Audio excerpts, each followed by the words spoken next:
The Great Zoo Hullabaloo by Mark Carthew and Anil Tortop.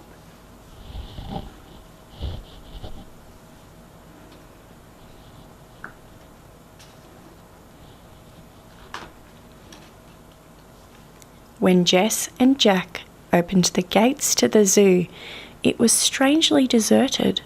Nobody said boo. "Where's the new roo?" said Jess, looking round. "It's never this quiet. I can't hear a sound." "Oh dear, the rhino's not here, and instead of meerkats, there are now only scats. The fidgety mole had dug a big hole, and the great green macaw had escaped through a door." The flock of flamingos had flown away too, over and out of the top of the zoo. "Jack, the whole lot have gone. What should we do? No one will queue for a creatureless zoo." Said Jack, looking down at the tracks. "Let's follow the trail of the meerkats and moose, the flurry of feathers and down from the goose. Our creatures love roaming around on the loose."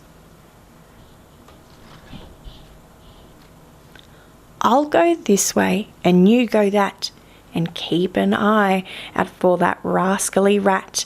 If you get into trouble, send up a flare, holler and shout, and I'll make sure I'm there." Jack raced off with his bucket and spade, scooping up scat that the animals made.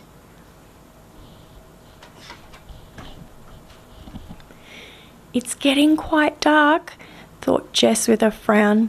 "Where will they go when the sun goes down?" Then drifting along on the cool evening breeze floated musical sounds through the bushes and trees. Hi-hats and horns, hooting and humming, ka-thumping and bumping, drumming and strumming. Then flash went a flare high up in the air, followed by hollers and shouts everywhere. "What could this be?" thought Jess as she stood, hiding beside the edge of the wood. A glow had appeared in the forest ahead as Jess looked towards where the feathers all led. Then out from a bush stepped Jack with a smile. "What took you so long? We've been here a while." For there round a fire by the light of the moon sat all of the animals playing a tune.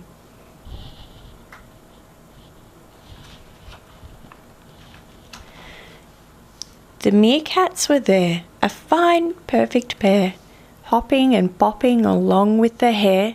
Jack played the drums as an elephant tooted, while nightjars and owls all whistled and hooted.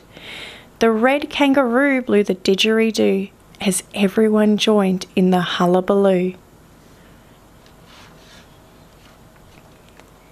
Animals big and animals small, all sorts of creatures were having a ball. And there in the middle, a small baby roo was perfectly tucked in a zookeeper's shoe. Softly she slept in the warm furry bed, flamingo feathers tucked under her head.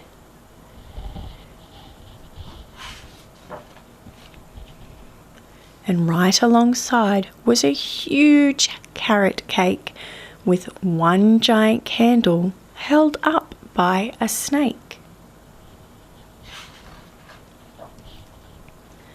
Then Jack played a drum roll and everything stopped. Even the hare stood still where he hopped. What could this be? Thought Jess as she sat nearly on top of that rascally rat. Watch this, whispered Jack with a twinkling grin as the flock of flamingos flew in with a spin.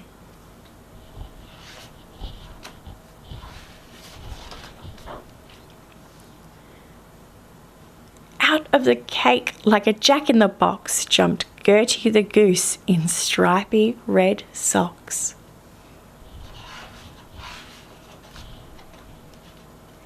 Everyone clapped and jumped high in the air, dancing and prancing around everywhere. They shouted and sang to the new baby Roo, "Happy birthday, dear Ruby, happy birthday to you."